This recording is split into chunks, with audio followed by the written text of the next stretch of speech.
Latarnia morska w Gąskach powstała w 1878 roku.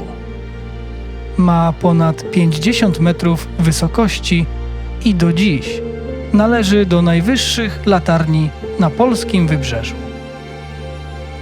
Jej światło widoczne jest z odległości ponad 40 km.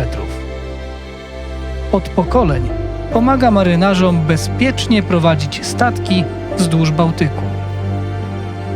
Dziś to nie tylko punkt nawigacyjny, ale także jeden z najbardziej charakterystycznych symboli naszego wybrzeża.